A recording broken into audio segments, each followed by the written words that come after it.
yes, the house probably should have had the wood shingles replaced. It didn't turn out perfect, but the before and after, the improvement is significant. And again, on this home, we just could not afford to fix it right. But cosmetically, it needed to present and be in good shape and be leak proof. So it is in good condition, but it is not in like new condition. So as a reminder, I am going to show you a little bit of the before so you can get, for those of you here that did not see the original, I'll show you just a few brief moments of the before, and then we'll see the after. And then afterwards, I've got like the exact photos, like a snapshot of this part of the house versus the after, and that is where the extreme is, when you can see them side by side or one after another versus kind of watching the before and then watching the after. But I think you'll notice it's a great improvement and certainly will improve the chances of selling it. So let's get started.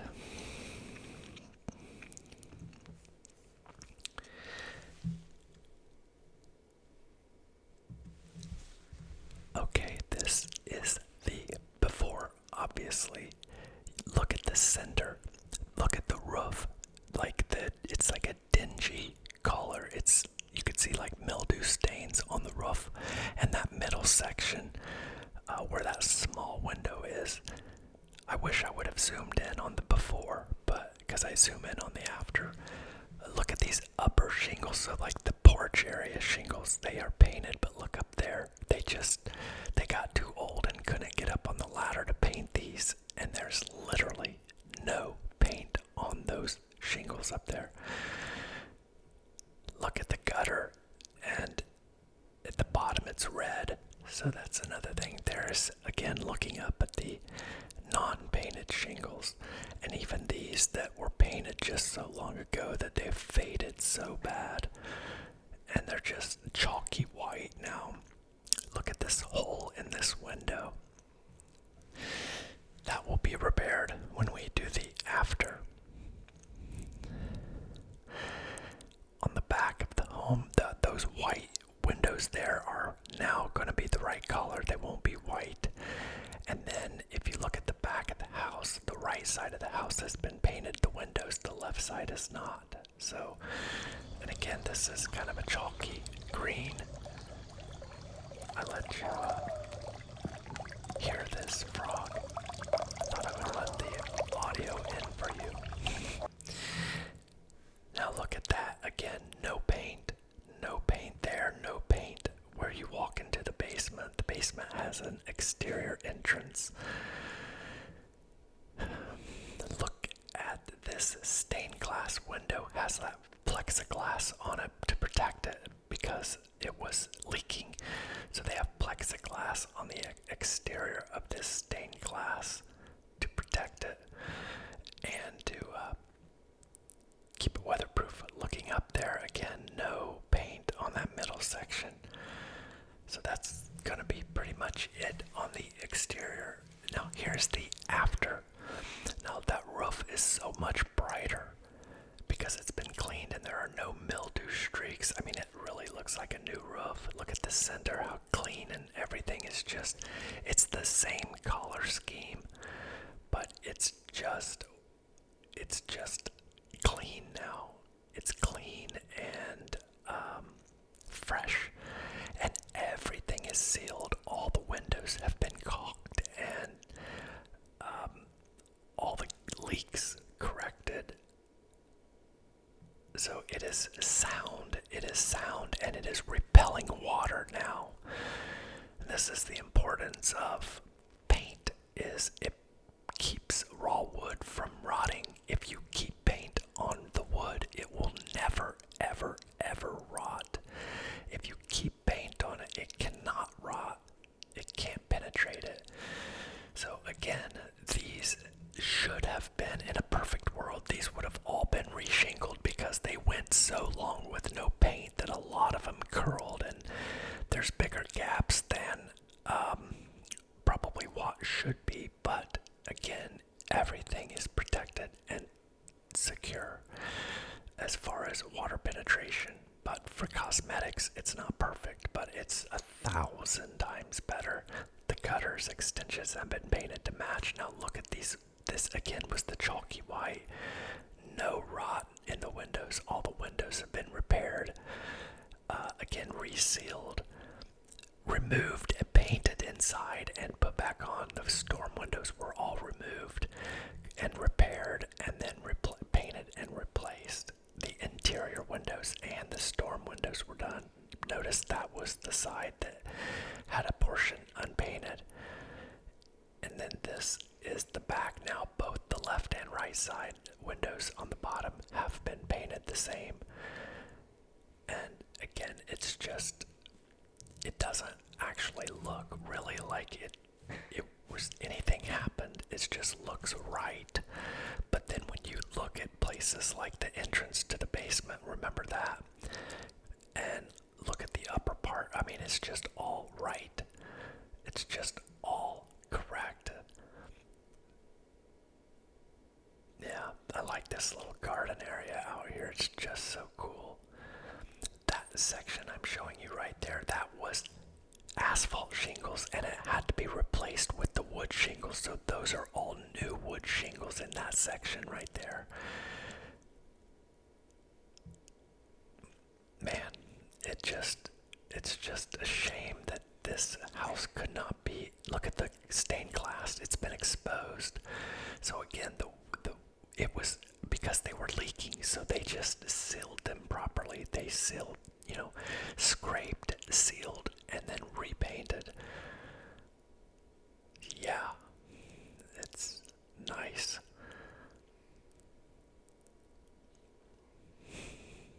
They got some eccentric stuff.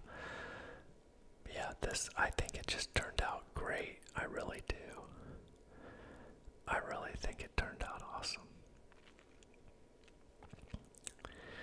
This just shows how good they are on their lines, and doing 3 different collars, so it did cost more to do 3 collars, but these guys are just so good with paint and collar separation. And just clean. You can't even tell anybody was there. It's just everything is cleaned up, and they were pretty much in and out of there pretty quick. But it did, between prep and everything, it took almost 2 weeks, but they were there 5 days a week. So I just wanted to show you kind of this general area, because this is like on the edge of town in Anderson, Indiana. So the town is that way, and so like the downtown section kind of starts right there, and then as you move down, it gets more city-like. But this is just on basically the initial residential portion from the city, so you're as close to the city as you can get and actually live in a house. To the city of Anderson, that is. There's a big church over there. There's just all kinds of churches in this area, but sadly they are not full as they once were.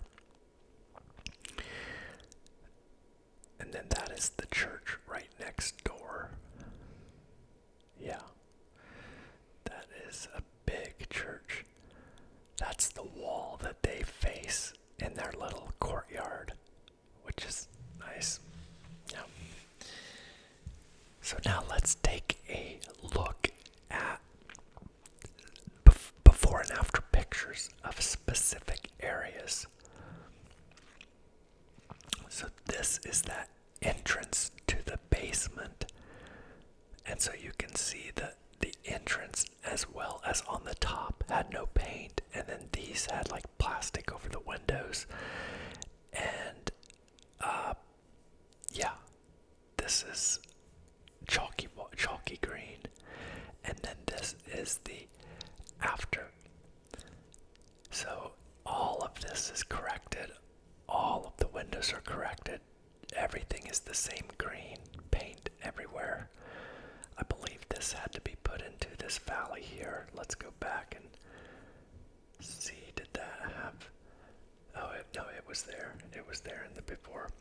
Here's a look at the front side of the house, where again there was absolutely no paint, and it turned out to look like this. So again, same exact angle. But look at this corner here compared to the way that corner, I mean, it looked like it. Oh, I mean, yeah. So some of the wood did have to be replaced, but here's a view looking up at kind of that similar view, but again, look at this chalky green. Even on this, that did have some paint. And then this is the after of that same general area. I just didn't have the exact same angle look this time, but you're still seeing that third story portion. And then this is the rotten window.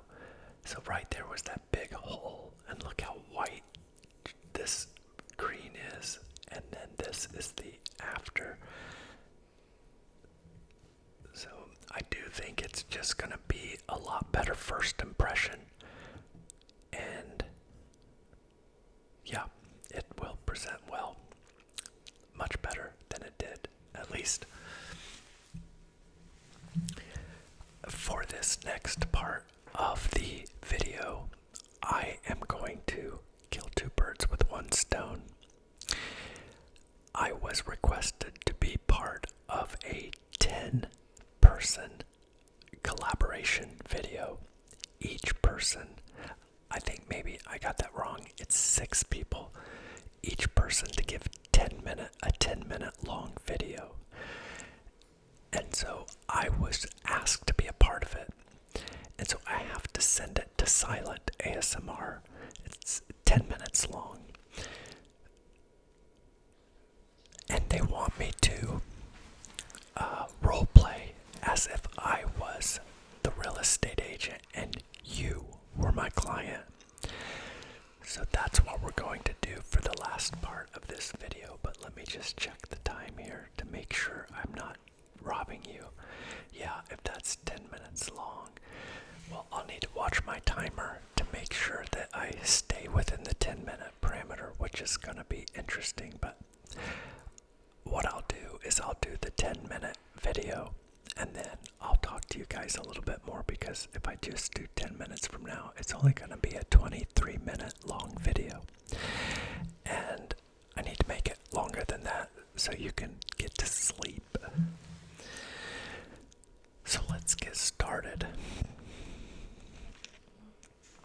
I'm watching my timer, and when my timer hits the 14-minute mark, I'm going to start. 7, 6, 5, 4, 3, 2, 1. Hello. It's nice to meet you. I'm glad that our mutual friend put us in touch with each other. So this is your house. This is the one you want to sell. Yeah. Have you lived here a long time? I see. I see. Well, where are you gonna go if this sells? Oh, you got transferred. I see. Yeah. Well, I won't be able to help you with the house you need to buy then, right? Okay. That takes that part away. So, what kind of time frame are you thinking of for selling the home? Okay. Yeah, for sure 90 days is doable.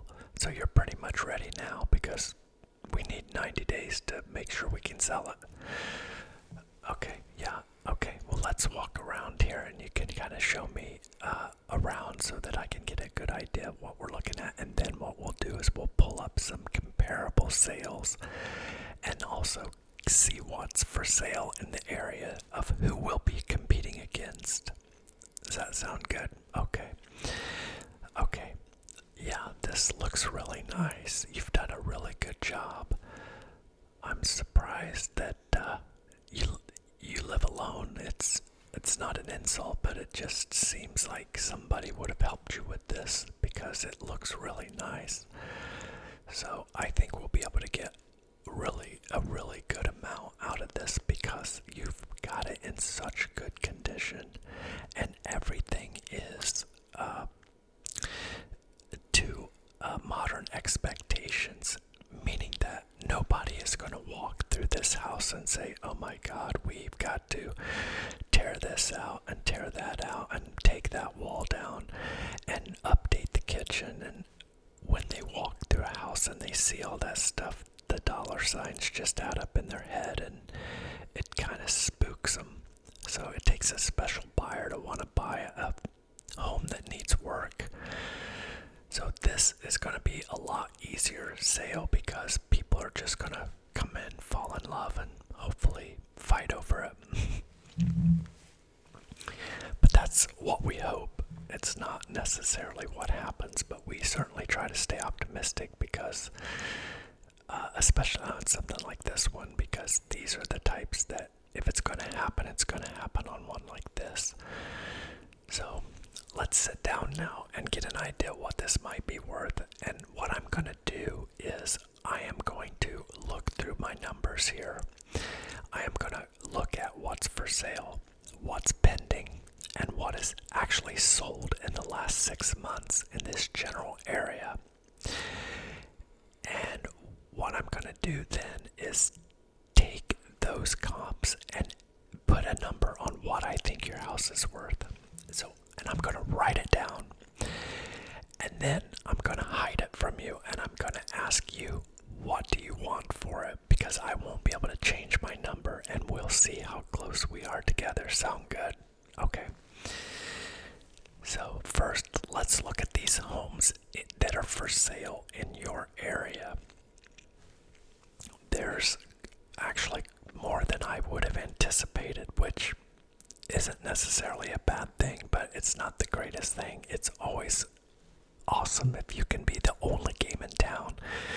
If you're the only house in the neighborhood, times like that, it's much easier to sell.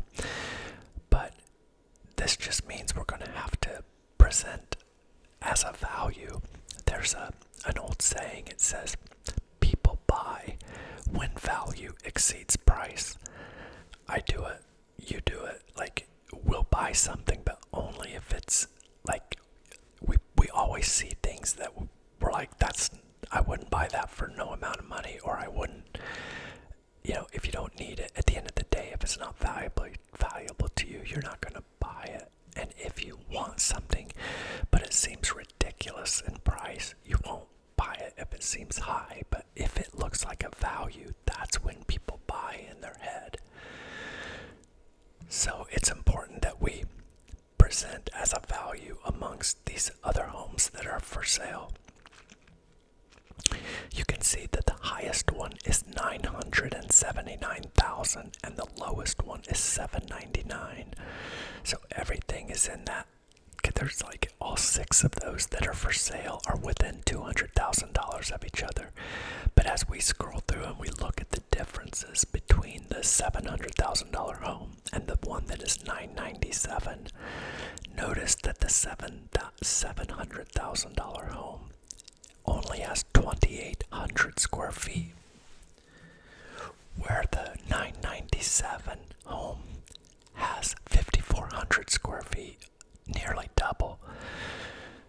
So there's obviously a lot of differences in types of homes. That home had 4 full bathrooms, where this one only had 2.5 baths. So those types of differences make a difference when you're pricing out a home, wouldn't you agree? Yeah, it definitely is. It definitely affects what we can do. During COVID, it was crazy because people could just ask whatever they wanted for their house and people bought it. Because interest rates were so low, they could afford so much more house for the money. It's amazing what an interest rate will do to lower a payment. I mean, it was literally like people could almost get double the amount of home because the interest rate was so low. So that's why people were upgrading at the time.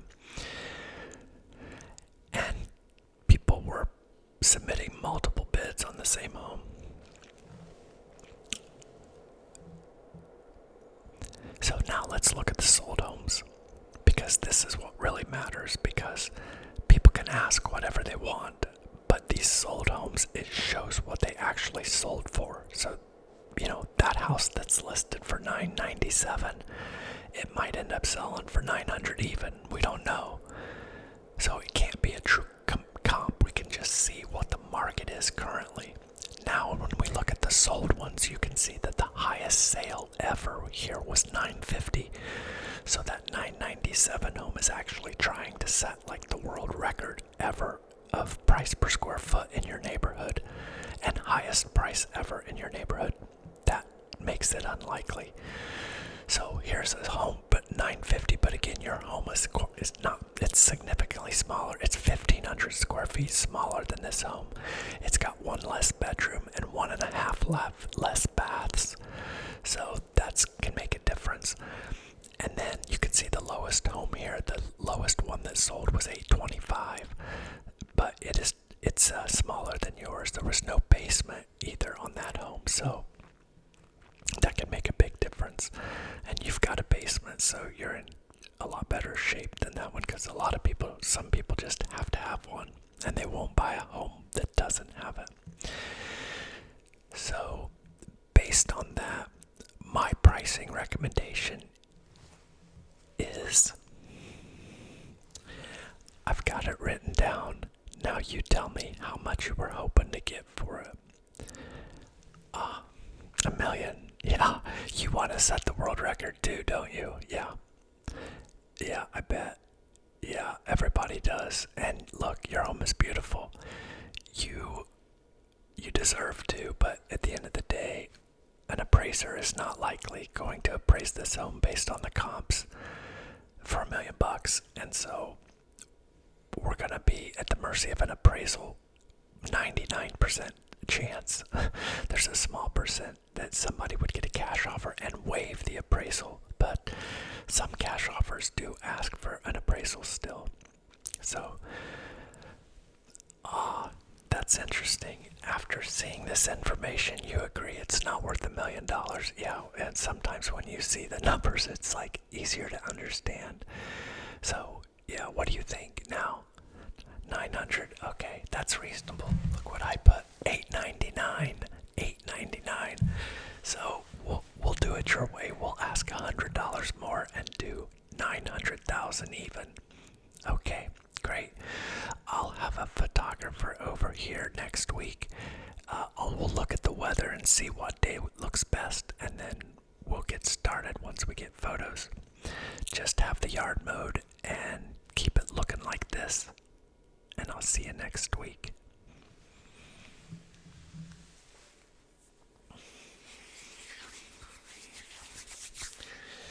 Okay, that was an even 10 minutes. So I'll cut that out. I mean, I'll include it in this video. Obviously, you just watched it. But what I can do is I can just use that 10-minute section and just send that. And hopefully we'll see what happens. But maybe more people will get introduced to me that way. And yeah, somebody mentioned in my comments the other day that I don't do mid-rolls, and they thanked me for it. And I thank everyone that doesn't use them as well. But most people use mid-rolls. Maybe not most ASM artists, but there's a lot that do. And it's so rude. So I would just ask you, since I don't do mid-rolls, the only thing I can rely on, I gotta have more views and I gotta have subscribers. So help me out. Keep me not doing mid-rolls. And just subscribe and like. I don't need anything else. And then that'll be my help. Your help to me for the channel. Anyway, yeah, that roleplay is kind of strange because I try to make it realistic, but it's hard to time 10 minutes in a conversation. So obviously, I would have liked to not have left so rudely, like, "Hey, here's a photographer. I'll be there. Bye." But when you're timing something, it's It's hard. So, I haven't done a financial update lately because the market's just been kind of steady, but we did just have a big swing in crypto, and so many people lost money. But the only people that lose money in crypto are the people that buy and sell. If you just bought Bitcoin and held it and didn't sell it, you didn't lose any money. Now, maybe if you bought it for 120 and now it's worth 115, okay, yeah, technically right now you're $5,000 down, but you haven't lost it because you haven't sold it, and so it's going to go back up. Bitcoin in its 15-year history has never hit, never not, ran up to an all-time high, dropped back down, and then went back up to its all-time high to pass it, make another all-time high, drop back down, go back up. It's just what it does. It's inherent to the technology. It is built in volatility, and volatility is what pays. If it didn't do that, everybody would just, it would just be, it wouldn't be reality. I mean, it's almost like that's the price you pay to own it and to have the best performing asset in the history of mankind, or ever, pretty much. It's averaging 149% per year, every year in its existence. That's the average. So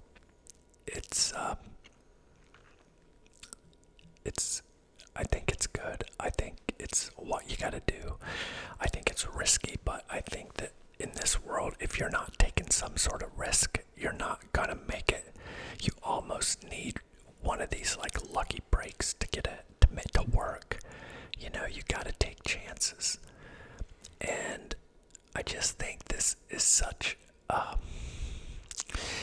it's so plausible that we are going to want to store our value in something that is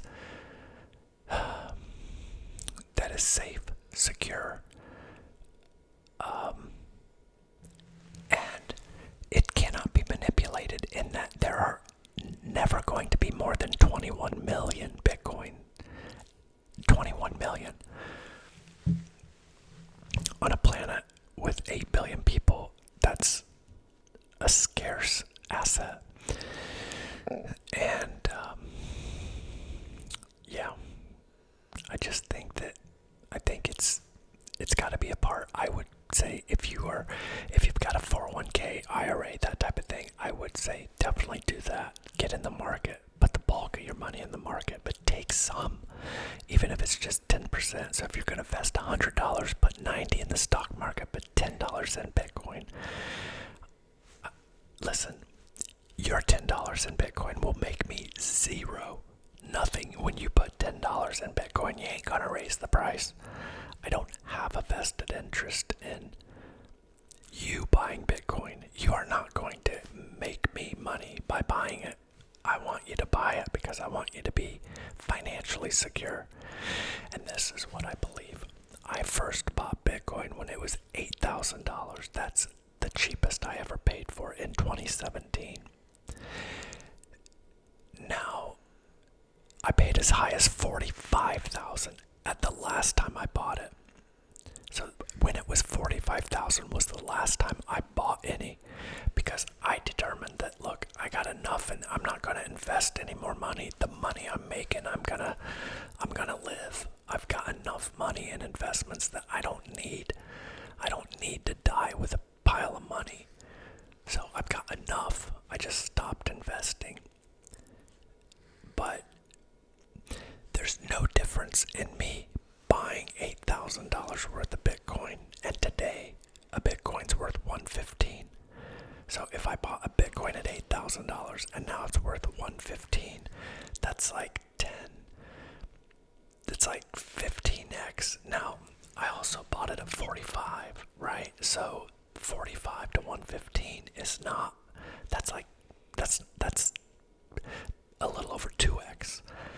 So you dollar cost average. So, but if I look at my total investment of Bitcoin, made 7 times what I've invested. 7 times in 7 years. I've made 7 times. So this is what I'm telling you. Bitcoin is $115,000 today. If you buy $1,000 worth of Bitcoin, in 7 years, it's worth $7,000. Your money is going to be worth 7 times. Now, likely the $1,000 would be worth more than 7, but you're probably going to buy it when Bitcoin is 125. You're probably going to buy some when Bitcoin is 150 or when Bitcoin is 200. And so your dollar cost average, what I'm telling you, that if you start investing in this and invest $100 here and there, just keep buying no matter what the price is. You just buy some. And again, you don't have to buy, if you don't have you don't have to buy a whole Bitcoin. You buy parts of a Bitcoin, and so you get $1,000 worth, and then you have $10,000 worth, and then you have 100,000 maybe. And then in 7 years, that 100 is 700,000. That's what's going to happen, because Bitcoin's going to be $1 million. It just is. It's going to hit probably 140, 150 by the end of the year. I don't know about next year, because next year is like Bitcoin is 3 up, 1 down, 3 up, 1 down, 3 up, 1 down. So that has been its trajectory, where it has 3 strong years and then 1 year where it's down. Next year is we've had 3 up years. Next year would be the down. So if that theory stays true, it might not, because of the ETFs and all of the corporate buyers like MicroStrategy. So I don't know if that's going to change much about it, but I do believe it's the only way to guarantee it's your only chance for maximum compounding of your money. The stock market is going to grow your money, and you're going to beat inflation. You are. But you need a portion of your money to quadruple. You don't need it to double. You need it to quadruple or 10x. For sure 7x. That's what you need. That's what we need. Those shots in the arms to get a chance. So I say this. Look at the extra money that you're spending. Look at the things you're spending money on. And whatever you pay for it, whatever the price is, if it's $100 item and you're going to go blow money on it, you just tell yourself that just multiply whatever you're buying times 7. Because by not taking that money and investing it, you're paying 7 times in 7 years. How old are you now? 25. You're going to be 32. If you're 30, you're going to be 37. And imagine having all of your thousands be 7 times what they are in just 7 years. I'm not talking about when you retire. Heck, when you retire, it's probably 100x. I mean, the compounding effect, and that's why, for me, I just stopped, because I know my money is going to double again. In the stock market, every 7 years, money doubles. So the money I have there, it's going to double again. I'm 53. I'll be 60 in 7 years. Okay, well, I still can't retire. I can't even draw Social Security at 60. I mean, that's what I mean by I can't retire, is I can't draw Social Security. So, am I gonna still feel like working? Am I gonna want? I don't know. But at the end of the day, at some point in time, I can just start living off my money. And I spent all those years putting it in, and now for the latter part, I just get to live off of it. I get to pull some of it out and take several thousand at a time, like 5,000 a month or something, just to pay me for the rest of my life. And then if every now and then I need to want to buy a new car or something, then you just pull out 80 grand or whatever it costs and go buy it. But that's where you want to get to, and unfortunately you just have to be diligent. You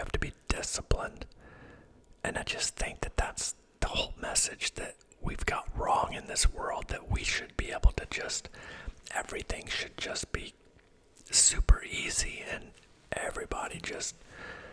everything be given to us. I don't know. I'm telling you, if we live in a world like that, I don't think the things that you want to be done will be done.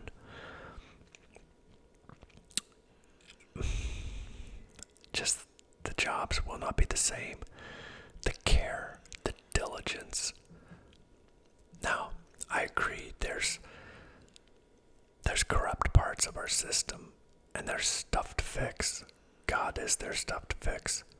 But overall, it's just the best system that we have. I think it's the best way we figured out how to, incentivize people to go through suffering. Why else would you do a job for 30 years that is really not that enjoyable and do it well? But because you know it's going to pay you off, like, you know how many times that I went into those car dealerships and thought, oh God, I don't want to be here today. I don't want to put a smile on my face and say, hey, welcome to Toyota. What can I help you with today? What do you want to look at? Same with real estate. There's just some days that I'm just like, it's just hard to like put a smile on and want to be cheery and happy. But it's what I get paid to do. And we need the money. So that's where I'm saying if everything was just given to me, what kind of employee would I have been? Would I have done it with the same care and diligence? I don't think so. I don't think so, because it wasn't a requirement for me to get what I want. It wasn't a requirement for me to excel. There would have been no need to excel in a system where everything's given to you, where everything is just free and handouts, and who's gonna do it? If we're all getting handouts, ain't nobody gonna wanna do the jobs. Anyway, I hope we're gonna stay sane and keep everything on track. I think we will. My belief, I'm not a doomer. I say I'm not a doomer, but I'm not a boomer like age-wise, but I say doom or boom. Because boom is like everything's gonna grow, you're gonna succeed, you're gonna be happy, be optimistic. I like to believe that the world's gonna be okay. And I hope you do too. Let me see the time here for you guys. 38 minutes. I should probably go just a couple more just to make sure you're asleep. I said that I would show the girls again, but they're sound asleep, and I forgot. I was going to show them at the beginning of the video, and I forgot, but maybe next time I'll show them. Thank you, everybody, for watching. Please subscribe if you like this, and see you on the next one. Good night.